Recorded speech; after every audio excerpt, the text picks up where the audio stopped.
Abram comigo a palavra de Deus em 1 Samuel,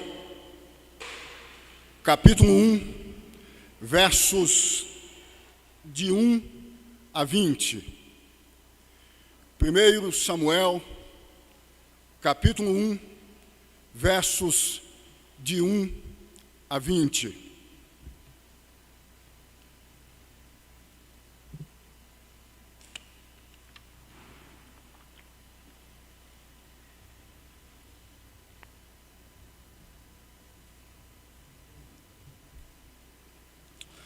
Assim diz a palavra de Deus.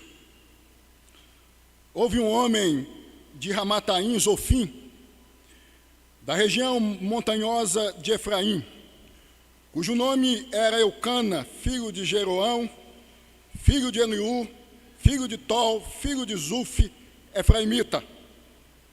Tinha ele duas mulheres, uma se chamava Ana e a outra Penina. Penina tinha filhos, Ana, porém, não os tinha. Este homem subia da sua cidade de ano em ano a adorar e a sacrificar o Senhor dos Exércitos, em Siló. Estavam ali os dois filhos de Eli, Ofni e Finéias, como sacerdotes do Senhor. No dia em que Eucana oferecia o seu sacrifício, dava ele porções deste a Penina, sua mulher, e a todos os seus filhos e filhas. A Ana, porém, dava porção dupla, porque ele a amava, ainda mesmo que o Senhor a houvesse deixado estéril. A sua rival a provocava excessivamente para a irritar, porquanto o Senhor lhe havia cerrado a madre. E assim o fazia ele de ano em ano, e todas as vezes que Ana subia à casa do Senhor, a outra a irritava, pelo que chorava e não comia. Então Eucana, seu marido, lhe disse: Ana, por que choras? E por que não comes? E por que estás de coração triste? Não te sou eu melhor do que 10 filhos? Após terem comido e bebido em Siló, estando Eli, o sacerdote, assentado numa cadeira junto a um pilar do templo do Senhor, levantou-se Ana e com amargura de alma orou ao Senhor e chorou abundantemente. E fez um voto, dizendo: Senhor dos exércitos, se benignamente atentares para a aflição da tua serva, e de mim te lembrares, e da tua serva te não esqueceres, e lhe deres um filho varão, ao Senhor o darei por todos os dias da tua vida, e sobre a sua cabeça não passará navalha. Demorando-se ela no orar perante o Senhor, passou Eli a observar-lhe o movimento dos lábios. Porquanto Ana só no coração falava, seus lábios se moviam, porém não se lhe ouvia voz nenhuma.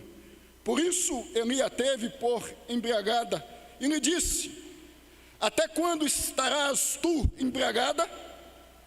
Aparta-te este vinho.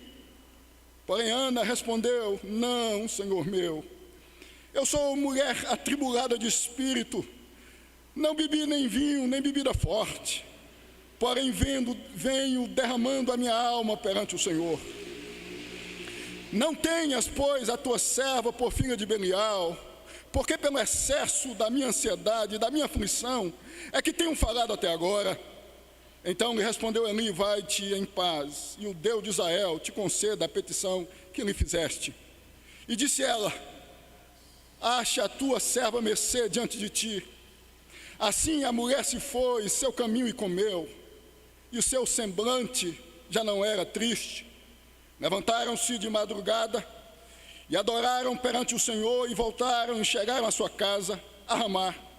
Eucana coabitou com Ana, sua mulher, e lembrando-se dela o Senhor, ela concedeu, e passado o devido tempo, teve um filho, a que chamou Samuel, pois dizia: do Senhor o pedi. Uma possível sina, destino, fim, se tornando uma sina, um destino, um fim impossível. É o tema da nossa meditação a partir de então. Deus amado, eis-nos aqui mais uma vez, dispostos a sermos exortados e ao mesmo tempo edificados por meio da palavra do Senhor. Por isso que nós pedimos que Tu venhas, em nome de Jesus, trazer a cada um de nós palavras que venham fazer com que tenhamos ânimo, disposição para continuarmos vivendo neste mundo de acordo com a palavra do Senhor. Me usa com poder e com autoridade, em o nome de Jesus. Amém e amém. Uma possível sina, destino, fim, se tornando uma sina, um destino, um fim impossível. Meus irmãos e minhas irmãs, vocês sabem que existem pessoas que evidenciam sinas, destinos possíveis na vida, em função do contexto que vivem. Pessoas que nascem em pequenas cidades, em bairros e tantas outras realidades geográficas e sociais desprovidas de recursos, no campo educacional, no campo econômico, entre tantos outros. Vocês sabem também que existem pessoas que evidenciam possíveis sinas, destinos, fins na vida em função da vida que passam a ter, em função da vida que passam a adotar na vida. Pessoas que vivem de bar em bar, pessoas que vivem de confusão a confusão, pessoas que decidem residirem-se nas cracolândias dos grandes centros urbanos, pessoas que decidem viver na vida da bandidagem, do tráfico, da prostituição, da sujeição a tudo que é socialmente ruim, danoso. Pessoas, portanto, que fazem isto, que partem para isto na vida, estão evidenciando nas entrelinhas possíveis sinas, possíveis destinos, possíveis fins na existência. Destinos, fins trágicos. Quando nós observamos a história do povo de Deus, talvez o que fica mais evidente no contexto do Antigo Testamento quanto a isto seja a história de José do Egito. É óbvio que a possível sina que passou a envolver José do Egito não estava associada à vida comportamental que José tinha, ou ao que José resolveu fazer na vida, mas a atitude dos seus irmãos. Vocês sabem que os irmãos de José, em um momento específico, resolveram, por uma série de razões, ciúme, inveja, por ser José amado por seu pai, Jacó, a venderem José como escravo. A história vocês conhecem. Depois de terem feito isto, em síntese, os irmãos de José, juntamente com seu pai Jacó, passam a entender que o destino, a sina que passou a envolver a José, foi uma sina trágica, uma sina funesta, de terror, de insucesso na vida. Mas vocês sabem que não foi esta sina, segundo a narrativa de Gênesis, que passou a envolver a José. Na cabeça dos irmãos de José e do pai de José, José havia sido submetido a uma sina trágica, a um fim trágico na vida, em função do que eles haviam feito com José. A gente percebe isto quando a gente observa Gênesis capítulo 46, verso 30, que é quando Jacó, diante de José, diz: já posso morrer, pois já vi o seu rosto e ainda vives. Em outras palavras, Jacó estava dizendo a José: eu imaginei que você havia morrido. Eu imaginei, em função do que eu ouvi dos seus irmãos, que a sina que havia te envolvido havia sido a sina de uma morte trágica, como seus irmãos haviam me relatado. Meus irmãos e minhas irmãs, nós temos que entender, observando a história de José, que Deus, como disse Agostinho de Hipona, o famoso bispo do fim do século IV e início do século V, que Deus faz sair o bem do próprio mal. A vida de Ana nos ensina que a fé em Deus pode converter uma possível sina em uma sina impossível. A vida de Ana nos ensina que a fé em Deus, que a confiança em Deus pode converter possíveis sinas que passam a envolver pessoas em sinas impossíveis. A vida de Ana nos ensina que Deus pode fazer com que o rapaz que você conhece, que vive no seu bairro, na sua vizinhança, que ouve todos os dias dos seus vizinhos, por conta da vida que passou a ter, que não vai ser ninguém na vida em uma sina impossível. De um possível bandido, de um possível traficante, agente de bem, agente de Deus. A fé em Deus converte possíveis sinas em sinas impossíveis, possíveis destinos, fins existenciais em destinos impossíveis. Nós temos no contexto do Novo Testamento talvez o maior exemplo disso, que envolve o apóstolo Paulo.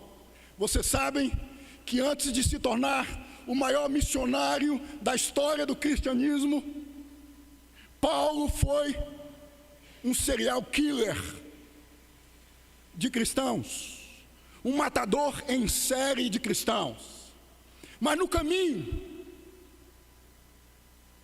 indo até Damasco, encontrou-se com Jesus, passou a ter fé em Jesus, fé em Deus, e a viver em função de Jesus e de Deus. Esta sina possível que o envolvia se tornou uma sina impossível, porque de serial killer de cristãos, Paulo se tornou o maior mensageiro do evangelho da história do cristianismo.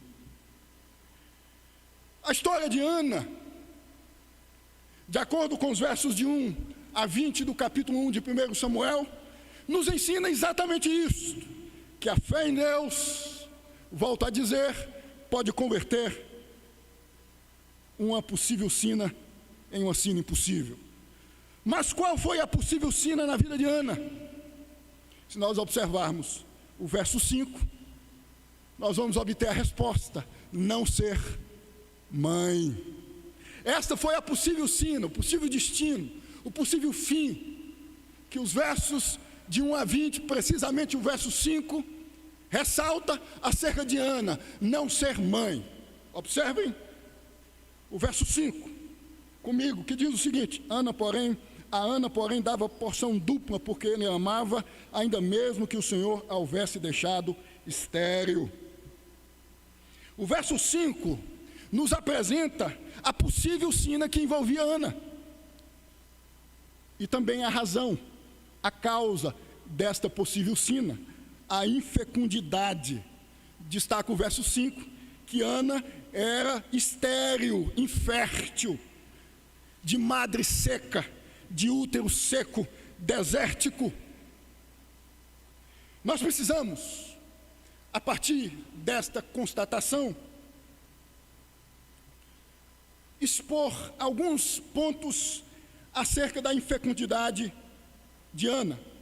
Primeiro, porque Ana era estéril, infértil e não Penina, sua rival. Temos a resposta nos versos 5 e 6. Porque Deus quis, porque fazia parte da vontade de Deus até então, fazer com que Ana, diante das pessoas que conviviam com ela, entenderem que a possível sina de não ser mãe a envolvia. Observem comigo o que dizem os versos 5 e 6. A parte final do verso 5 diz que o Senhor, isto é Deus, havia deixado Ana estéril, infértil, improdutiva, com útero seco. O verso 6 continua: a sua rival a provocado excessivamente para a irritar, porquanto o Senhor me havia cerrado a madre. Aqui nós temos que entender uma coisa básica, que é a seguinte: tudo quanto acontece na nossa vida tem a ver com a vontade permissiva de Deus. A infecundidade na vida de Ana até então havia sido decretada por Deus. Deus havia permitido-a. As coisas que passam a acontecer conosco na vida, eu já disse aqui em outros momentos, não são resultado do acaso, não são resultado do azar, da falta de sorte, mas da vontade permissiva de Deus. Segundo ponto que nós devemos apontar acerca da infecundidade de Ana, tem a ver como era vista a infecundidade, a infertilidade. A infertilidade era vista como uma maldição. Primeiro, nós já sabemos que a infecundidade de Ana tinha a ver com a vontade de Deus. Ana estava vivendo como estava vivendo até então, porque Deus havia decidido fazer com que Ana vivesse até então sob a condição, no tocante à sua madre, de infertilidade. Em segundo, é importante nós entendermos que a incapacidade de ser mãe era vista como uma maldição. E aí eu fico imaginando Ana transitando pelas ruas da cidade em que residia e ouvindo: lá vai a amaldiçoada, lá vai a que não obteve a bênção de Deus, a amaldiçoada. Terceiro ponto que nós devemos considerar acerca da infecundidade de Ana, da infertilidade de Ana, tem a ver com os resultados causados pela infecundidade na vida de Ana. Ou seja, tem a ver com os desdobramentos que a infecundidade, que a infertilidade causou na vida de Ana. O primeiro resultado causado pela infecundidade na vida de Ana foi os embates com sua rival Penina. Os versos 6 e 7 destacam isto. Observem comigo, versos 6 e 7. A sua rival Penina a provocava excessivamente para a irritar, porquanto o Senhor lhe havia cerrado a madre, e assim o fazia ele de ano em ano, e todas as vezes que Ana subia à casa do Senhor, a outra a irritava, pelo que chorava e não comia. Penina provocava Ana excessivamente com o intuito de irritar Ana. Eu imagino que Ana vivia em um contexto intrafamiliar, onde esta, chamada Penina, também residia, sendo o tempo todo vítima de palavras negativas, de palavras depreciativas, e por conta disso como destaca os versos que lemos, vivia uma amarguez sem igual. Primeiro resultado causado pela infecundidade na vida de Ana, o desprezo oriundo da sua rival Penina. O segundo resultado causado pela infecundidade na vida de Ana foi a crise existencial. É o que destaca os versos 8, 10 e 11. Se não, observem comigo. Verso 8. Então Eucana, seu marido, lhe disse: Ana, por que choras? E por que não comes? E por que estás de coração triste? Não te sou eu melhor do que 10 filhos? Verso 10. Levantou-se Ana e com amargura de alma orou ao Senhor e chorou abundantemente. Verso 11. E fez um voto dizendo: Senhor dos exércitos, se benignamente atentares para a aflição da tua serva, e de mim te lembrares, e da tua serva te não esqueceres, e lhe deres um filho varão, ao Senhor darei por todos os dias a sua vida, e sobre a sua cabeça não passará navalha. Ana, de acordo com os versos 8, 10 e 11, por causa da infecundidade, da falta de condição, até então, de gestar um bebê em seu ventre, estava vivendo uma crise existencial. Os versos dizem que Ana chorava e não comia, estava amargurada, estava aflita. Isto evidencia uma crise existencial que a envolvia. Nós vimos que Penina a irritava, zombava, marginalizava Ana dentro da sua própria casa. Isto fez com que, entre outras coisas, obviamente que a principal, a infecundidade, o útero seco, fizesse com que Ana vivesse existencialmente, ou seja, na sua alma, na sua subjetividade, aflições, angústias, uma crise existencial. Às vezes questionamos por que as coisas acontecem com os outros e comigo não. Por que logo comigo essa enfermidade? Por que o que eu desejo e vejo acontecer na vida dos outros e na minha vida não acontece? Acontece na vida do outro, mas na minha não. Porque Deus me fez assim, um conflito existencial em função das coisas que passam a cercar-nos na vida, ou em função da nossa própria condição de ser, biologicamente falando, anatomicamente falando na vida. Porque eu, porque comigo, porque há uma Penina dentro da minha casa, zombando de mim o tempo todo, simplesmente por ser quem eu sou, porque nada dá certo, porque a minha vida tem se tornado um útero seco, uma madre seca. Dela nada nasce, nada surge. A pergunta que cabe aqui é: como servir a Deus quando parece que Deus está indiferente à nossa existência? Entendendo que todas as coisas acontecem segundo a vontade de Deus, como disse há pouco, e por isso devemos ter fé que por trás da situação ruim existe um propósito de Deus para a nossa vida. Eu percebo isso nitidamente na vida de Ana, em função de tudo que envolvia-a, em função dos desajustes, dos desencontros com a sua rival Penina, em função da condição biológica que a envolvia. Eu percebo nitidamente nas entrelinhas a certeza de que tudo estava nas mãos de Deus. E esta é a consciência que eu e você, que nós devemos ter. O terceiro resultado causado pela infecundidade na vida de Ana foi uma reação de fé. Foi uma reação de fé. Ana não ficou se lamuriando, se queixando diante de Deus, no sentido de dizer: acabou, não tem mais jeito. Havia dor, havia, como nós já constatamos.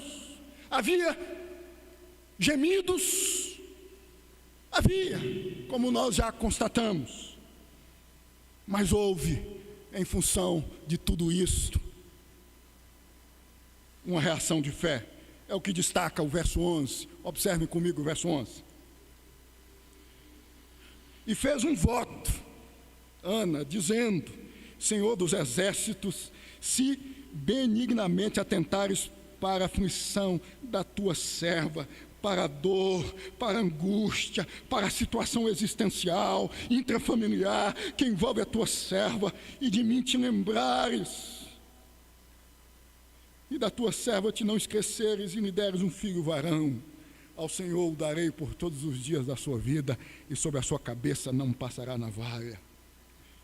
Ana fez um voto a Deus.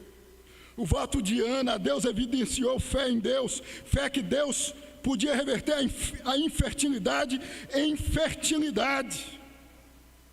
Meus irmãos e minhas irmãs, os dilemas da vida não podem fraquejar a nossa fé em Deus.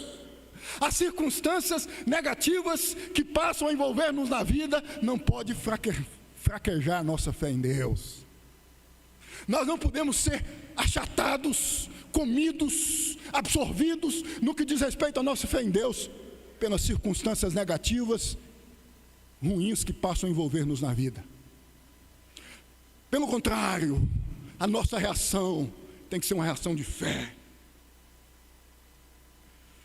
Ana manifestou essa reação de ir na direção de Deus, de recorrer a Deus. O exemplo de Ana deve ser seguido por todos nós. Exemplo de fé, determinação, perseverança e superação. Mesmo em meio às frustrações, às decepções, às humilhações, Ana perseverou. Talvez o que falta em sua vida, ante as dificuldades que passam a te envolver, talvez dentro da sua casa, talvez no seu serviço, seja uma atitude de fé, de resiliência, de determinação, confiança em Deus. Confiança em Deus. A exemplo de Jó, vivendo a aflição que passou a viver, quando o mesmo disse: eu sei que o meu Redentor vive. Contudo, a atitude de fé de Ana, de confiança, de que Deus podia reverter uma possível sina em uma sina impossível, causou reações inesperadas que Ana teve que enfrentar. Essa reação de fé causou reações nos outros, que Ana teve que enfrentar, que Ana teve que, a partir de então, passar a lidar com as mesmas. A primeira reação inesperada foi a incompreensão do seu esposo, Eucana. É o que destaca o verso 8, em sua parte final, quando Eucana diz: não te sou eu melhor do que 10 filhos. Na verdade é um questionamento. Questiona Ana, quando mesmo vê a aflição, a crise existencial, a amarguez permeando a alma de Ana em função da infecundidade, da infertilidade que a envolvia. Eucana tinha boa intenção, queria ajudar, mas na verdade Eucana entendia ou entendeu tudo errado. Às vezes somos mal compreendidos pelas pessoas que estão próximas de nós, pessoas que amamos.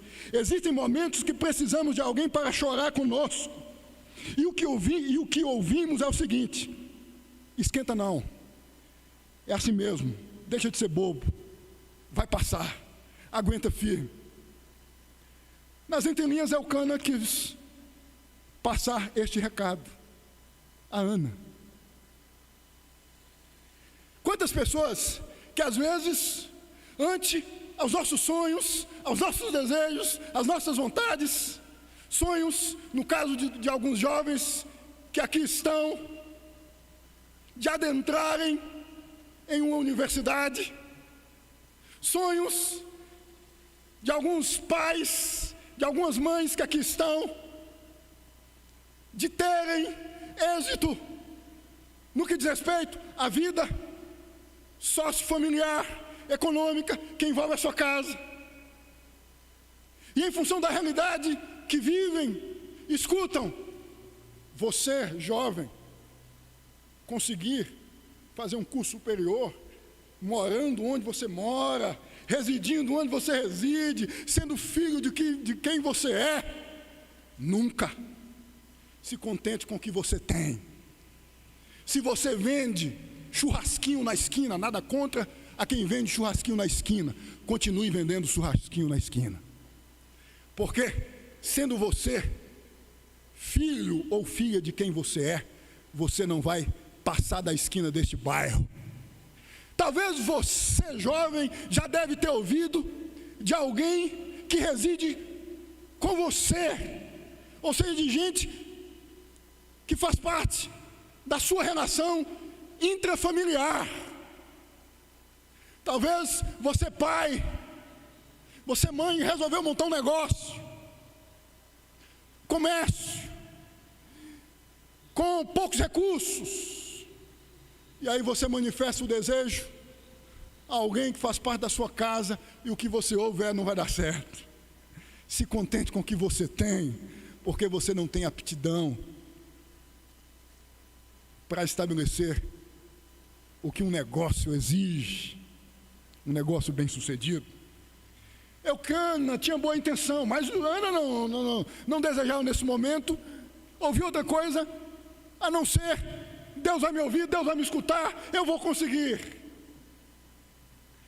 Às vezes a gente precisa de gente para chorar conosco, para sonhar conosco, para andar conosco, para segurar na nossa mão, apesar das circunstâncias que nos cercam, apesar delas dizerem que em tese é impossível, dizendo a nós: é possível, vai dar certo. Eu vou sentar aqui com você e vou chorar com você. Eu vou te escutar, eu vou te ouvir. A segunda reação inesperada foi o julgamento afoito do sacerdote. A primeira foi a incompreensão do seu esposo Eucana. A segunda, a reação inesperada, a reação inesperada foi o julgamento afoito do sacerdote. É o que destaca os versos 14 e 16. Dizem os versos 14 e 16: e lhe disse o sacerdote: até quando estarás tu embriagada? Aparta de ti esse vinho. Verso 16: não tenhas, pois, a tua serva por filha de Belial, porque pelo excesso da minha ansiedade e da minha aflição é que tenho falado até agora. Eli, o sacerdote, se precipitou. Talvez não conhecesse tão bem a sua ovelha, talvez não tivesse próximo bastante para perceber o dilema de Ana. Meus irmãos, líderes são passivos de erros, cometem equívocos. Mas qual foi a reação de Ana ante as palavras do sacerdote? Quando foi julgada pelo sacerdote, Ana não se revoltou, Ana não mostrou nenhuma atitude de rebeldia, pelo contrário, Ana mostrou submissão ao sacerdote e a sua autoridade, é o que diz o verso 15, quando mesmo diz que as palavras de Ana ante a negativa do sacerdote foi: não, meu Senhor. Às vezes, trazendo para a nossa realidade de membros de uma determinada igreja, ante alguns comentários afoitos, precipitados de alguns líderes, a nossa atitude é de rebeldia, é de anarquia, é de chutar o balde da barraca, é de montar uma conspiração interna contra os nossos líderes. Ana não fez isso, mesmo sabendo que o mesmo estava redondamente equivocado. Ela se sujeitou. A pergunta que faço a você é a seguinte: ante a estas circunstâncias, qual tem sido a sua reação? A reação que Ana teve? Nós temos que entender que pastor não tem bola de cristal, não é onisciente, nem onipotente, e por isso é passivo de erros, de equívocos. Tem muita gente que, em função de alguns erros de alguns líderes, deixam de viver em função do Evangelho. Gente que canaliza a sua fé no líder, no pastor, que centraliza, melhor dizendo, e não em Jesus. O compromisso que você deve ter é com Jesus, e não com seu pastor, e não com seu líder. Erros, deslizes, nós vamos ver, nós vamos notar na vida dos nossos líderes. Irmãos e irmãs, Ana nos ensina que é preciso, ante todas essas circunstâncias, ante todas essas dificuldades, reagirmos com fé, manifestarmos fé, ante a tudo que surge contrário ao que desejamos, ao que pretendemos almejar conquistar na vida. Mas surge aqui uma pergunta: quando a infertilidade de Ana se tornou uma sina impossível na vida de Ana? Em que momento esta possível sina se tornou uma sina impossível? Em que momento Ana deixou de ser infértil? Em que momento, ou a partir de que momento, a transformação na vida de Ana passou a acontecer, considerando o seu desejo de ser mãe? Em primeiro lugar, quando Ana colocou a sua dificuldade diante de Deus. Quando Ana colocou a sua dificuldade diante de Deus. É o que destaca o verso 10. Levantou-se Ana e com amargura de alma orou ao Senhor e chorou abundantemente. Ana põe a sua dificuldade diante de Deus. Ana não recorre ao pastor, ao esposo. Ana recorre a Deus. Ante a incompreensão de todos, precisamente do seu esposo, Ana não se dá por satisfeita, porque Ana entende que Deus é quem dá a resposta final. E Ana então põe a sua dificuldade diante de Deus. Você tem posto a sua dificuldade diante de Deus? Você tem posto o seu caso diante de Deus? Você tem posto a sua vida, a sua situação, o seu sonho, o seu negócio diante de Deus? Você tem recorrido a Deus? Você tem feito o que Ana fez? Ana não se insurgiu contra ninguém com palavras ásperas. Ana não reagiu violentamente contra ninguém. Ana recorreu a Deus. Ana colocou a sua situação diante de Deus. O que você tem feito? O que você tem feito quando a sua vida se torna um útero seco? Quando você não consegue enxergar uma luz no final do túnel no tocante à sua existência? Nada dá certo, nada acontece. Uma nuvem obscura passa a envolver a sua existência. O que você passa a fazer ou tem feito? Você tem recorrido a pessoas? Ou você tem que se curvar diante de Deus, como Ana fez? Com amargura de alma, alma quebrantada. Ah, Deus, eu desejo entrar em uma universidade, mas os meus recursos são poucos. Eu sou filho e filha de um pai desprovido de uma boa economia.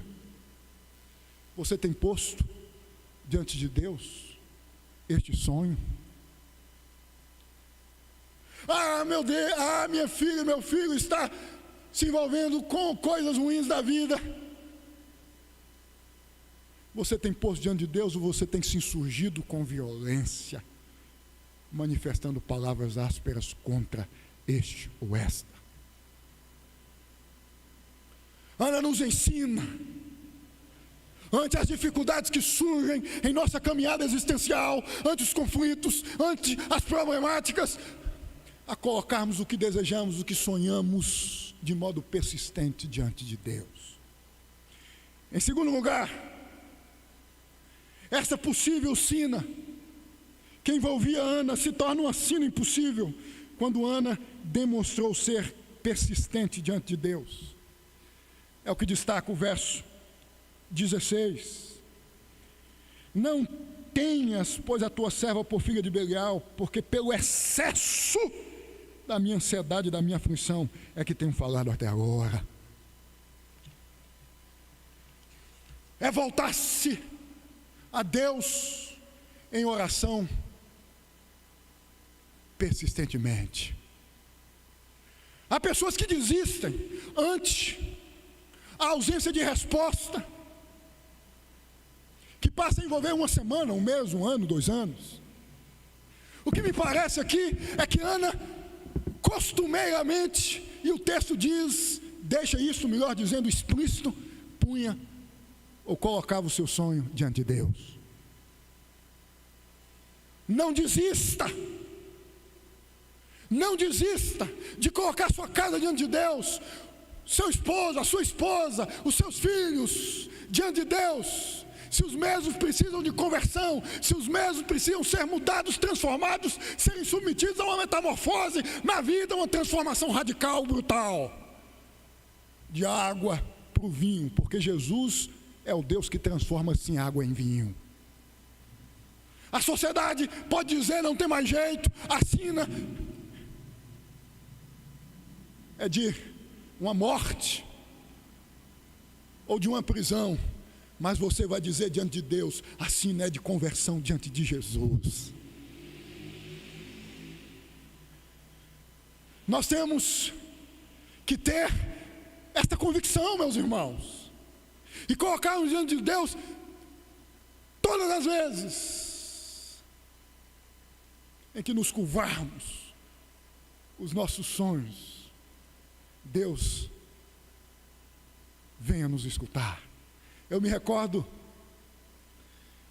do servo de Deus que viveu na Escócia no século XVI, John Knox. Vocês sabem que Knox viveu debaixo de perseguição na Escócia. Maria Stuart, rainha à época, perseguiu os cristãos. E diz os biógrafos de Knox que o mesmo, todas as noites, se curvava diante de Deus e dizia: Deus, dê-me a Escócia, senão eu morro, dê-me a Escócia, senão eu morro. Deus, balance as estruturas desse país, transformando-o, mudando-o, tendo em vista os seus habitantes. Mude a história da igreja na Escócia. E vocês sabem que Deus ouviu as orações deste homem. Da Escócia, o presbiterianismo foi para a Irlanda, da Irlanda para a América do Norte, e para a América do Norte para o nosso país, chegando aqui em 1859. Persistência diante de Deus. Não desista de ver a sua vida sendo mudada, sendo transformada. Não desista do seu sonho, não desista dos seus ideais, não desista de desejar para você uma vida melhor. Nós não estamos aqui pregando teologia da prosperidade, mas é certo que Deus deseja para mim e para você o melhor, e não o pior. Nós não podemos passar a adotar o discurso que vida cristã, como disse no domingo passado, é vida fácil. Mas também nós não podemos pensar que vida cristã é vida de derrota, é vida de insucesso, é vida de tragédia. Se você tem um sonho, ponha-o diante de Deus de modo persistente. Não desista. Sendo você negro ou negra, residente de um bairro periférico, tendo você condições ou não, tendo seu pai condições ou não, economicamente falando, não desista de ser alguém na vida. Confie em Deus e haja Coloque diante de Deus todos os seus sonhos, todas as suas ações, todos os seus projetos, e continue caminhando, e cante aos comentários negativos. Feche os seus ouvidos e ouça só o que o céu em algum momento pode direcionar os seus ouvidos. Em terceiro lugar, a possível sina que envolvia Ana se tornou uma sina impossível quando Ana fez um compromisso com Deus de devolver o objeto do seu desejo a Deus. É o que destaca o verso 11. Ana diz o seguinte: Deus, se o Senhor atender a minha petição, destaca o verso 11, se eu obter o que eu desejo, tornar-me mãe, eu vou devolver o objeto do meu desejo ao Senhor. Ana fez um voto com Deus, o voto de devolver a Deus o que Deus podia me conceder. Os versos de 21 a 28 externam Ana cumprindo o seu voto. Externam Ana cumprindo o seu voto, porque os versos de 19 e 20 e os restantes dizem que Deus atendeu o pedido de Ana. A possível sina se tornou uma sina impossível. E aí eu fico imaginando Penina vendo as primeiras semanas de Ana grávida, a barriguinha crescendo aos poucos, terceiro mês, a barriga maior. Imagino Penina com o semblante caído. Imagino Elcana perplexo. Porque Deus faz isto. Deus faz com que as peninas que surgem em nossa caminhada existencial venham ver a bênção de Deus nos envolvendo na vida. Deus surpreende os Eucanas. Por isso que nós não devemos ouvir as peninas. E devemos continuar diante de Deus, colocando o nosso sonho, o nosso desejo, a nossa vontade diante de Deus. Ana então diz a Deus: Deus, se o Senhor conceder a mim o privilégio de ser mãe, eu vou entregar o que tanto sonhei, o que tanto desejei ao Senhor. Vocês sabem que Samuel, filho de Ana, filho de um útero que durante muito tempo não podia germinar, não podia botar vida, milagre de Deus, ação extraordinária de Deus, foi entregue por Ana à casa do Senhor e passou a servir a Deus, se tornando o maior juiz, profeta da sua época. Um homem dedicado, que serviu a Deus. Às vezes, meus irmãos e minhas irmãs, nada acontece conosco quando pedimos, quando nos curvamos diante de Deus, porque o nosso coração não tem a disposição que tinha o coração de Ana de devolver a Deus a porção que cabe a Deus. Às vezes seu negócio não dá certo, às vezes nada acontece na sua vida, porque você quer para mostrar para o outro que você é alguma coisa na vida. O desejo de Ana não era mostrar para a Penina que podia ser mãe, ou Elcana, é o que eu entendo no texto. Era simplesmente ser mãe, era simplesmente glorificar a Deus. Ela mostra isso ao final. Talvez a sua disposição em ser alguém, em fazer um curso superior, em ser bem sucedido no seu negócio, é ostentar, é diminuir pessoas, é subjugar pessoas, é passar a dizer aos que te cercam que você é o tal, que você é a tal. E por isso talvez o seu negócio, a sua vida, ante aos sonhos que você deseja para si, tenha se tornado uma roda que está estagnada, enterrada. A sua existência talvez tenha se tornado uma existência que só patina, que não anda nem para frente nem para trás, por conta da disposição que permeia o seu coração. Tem gente que vive, quando começa um negócio, pedindo a Deus: Deus abençoa meu negócio, faça com que venha clientes, faça com que meu negócio venha se tornar próspero. E quando Deus põe a mão, porque nada vem, diz Tiago, de bom sobre nós, se do alto não vier. E aí quando o negócio acontece, quando o negócio prospera, até com relação ao dízimo, passa a ter dificuldade de devolver, se esquece. E há casos de pessoas que deixam de participar das suas respectivas igrejas, viram as costas para Deus e para a igreja, para o evangelho. Oportunismo. É gente, e está cheio nas igrejas de pessoas assim em nosso tempo. Gente que quer estabelecer uma relação com Deus de barganha, gente que quer ganhar para mostrar que tem, e quando passa a ter, se esquece de Deus. Ana não fez isto. Ana não fez isso. Ela colocou diante de Deus o objeto do seu desejo. Ela reconheceu que Deus tinha concedido. Deus faz, meus irmãos, úteros secos, existencialmente falando, brotarem vida.